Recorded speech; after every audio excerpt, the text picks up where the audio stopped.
Hey everybody, welcome to What the Flick, The Americans, season 5, episode 7, the Committee on Human Rights, Meredith, Alonso.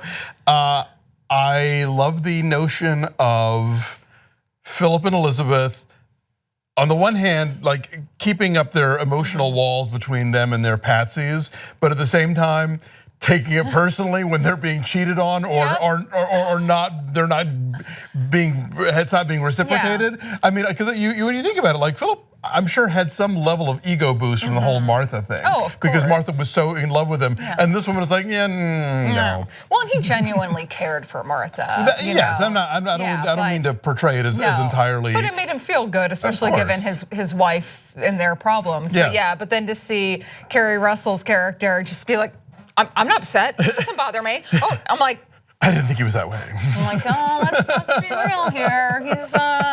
He's a semi-attractive, long-haired dude in the 80s. Yeah, no, he's got a very good patter, that guy. But yeah, it's just like the thought of like, what? He's not. My fake woman isn't enough for him, right? So yeah, a lot going on here. Paige obviously breaking up with Matthew, which It really is a case of it's not you, it's me. Yeah, true.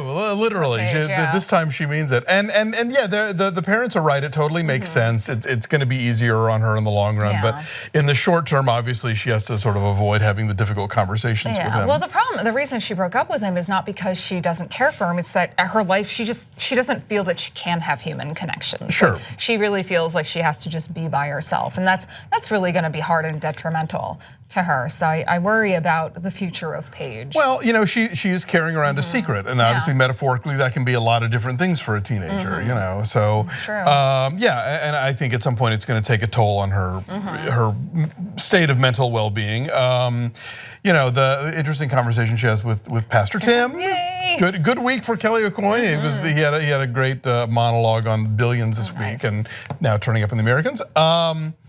But yeah, and I think even he is sort of like, because if she's turning away from prayer as well, it's sort of like, all right, where are you going to find sustenance in this period of life where your parents have laid this stuff on you that you maybe weren't ready for? You are cutting off emotional commitments, and now clearly you're cutting off spiritual commitments as well. So, and I feel like the one person that Paige could have really identified with and really opened up to, Gabriel, is leaving. Yeah, that's true. Yeah.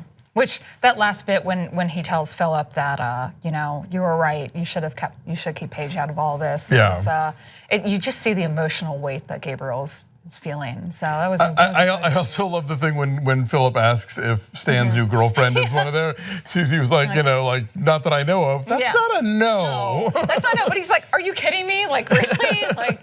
But no, it's true. It's like if she was, they wouldn't tell Gabriel because then that'd be a thing for him to carry around. Exactly. No, I think Stan's girlfriend is another American operative. Yeah, it's looking shady. Although who knows? Maybe she's, but maybe not from those Russians. Yeah, exactly. Maybe from somebody else. Yeah, maybe we've got like the God, what other big conflicts did we have at that time?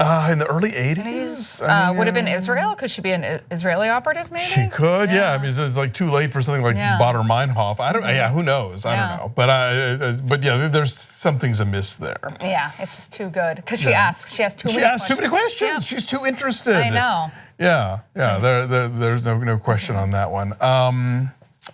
Let's see, did we see Henry? No Henry this episode. Okay,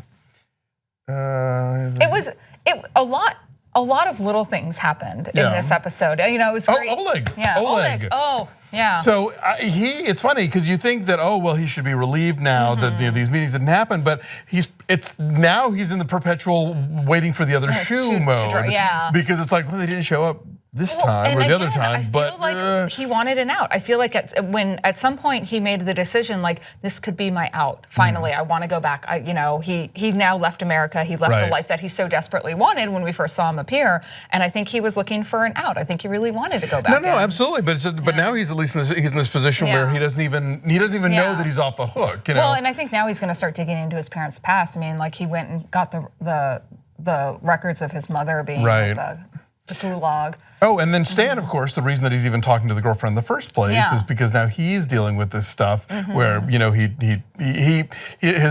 threat worked in the short term, but now obviously they're gonna have the long impact. But again, I feel like in a way Stan also wants out, so it's maybe not consciously, but I feel like there's really interesting things going on in the subconscious of how these two actors are playing their characters. They're going to send him to the Fargo office with Key and Peele. Perfect.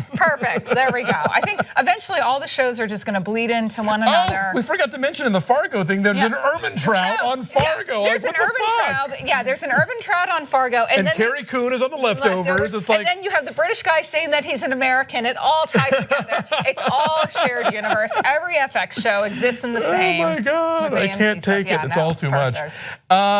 So I think again, what I really admire about the way this show is structured is that they've given themselves the end of next season, and so you can tell that there's a defined end point, and all the storytelling is going to lead us there. I did cheat and look at next week, and it looks like that there is going to be some overlap, more than we've seen, I think, in the past, of Philip and Elizabeth and Stan. Oh, good, yeah. Because I feel like we're almost. Are we mid-season yet? Just about. So I feel like they're wrapping up the whole wheat story with Gabriel taking the plant back to Russia, and I feel like maybe we're going to start seeing the end of that. I want to, like we were talking beforehand, I want to know more about the whole psychologist office. Right, yeah. The Committee for Human Rights, which is where this title comes from. I mean, obviously there's somebody who's some sort of dissident or who's talking to this shrink about it, and they're getting names, and so we'll see the long game of where that's going. Yeah, I think that's building up to the next thing, because I don't think they're going to do another thing where this wheat thing is the whole entire story like they did with the bioweapon. Like I think it's going to be.